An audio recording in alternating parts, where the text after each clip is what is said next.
नज़्म कहाँ जा रहे हो।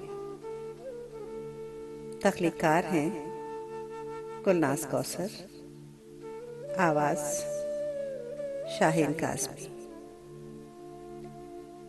कहाँ जा रहे हो कहानी खुली छोड़कर, फैली हैरान निगाहों से ख्वाबों के मंजर चुराए,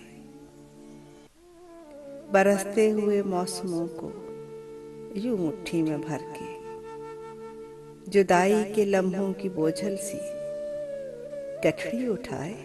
कहाँ जा रहे हो अधूरी तमन्ना लिए, खोई चाहत की धुन में, नई बस्तियां खोजने, कोहना भेदों को पाने की खातिर, उफक से परे दूर जाते हुए अजनबी रास्ते पर, किसी सोच में खोए बेसमत तन्हा।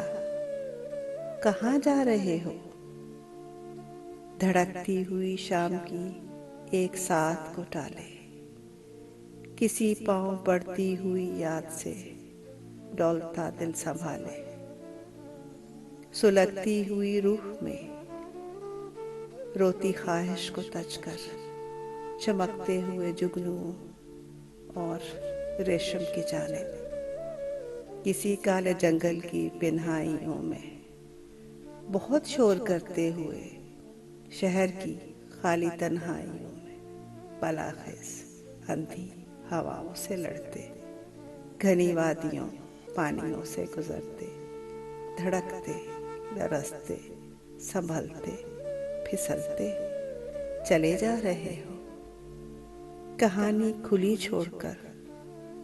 तुम कहाँ जा रहे हो, तुम कहाँ जा रहे हो।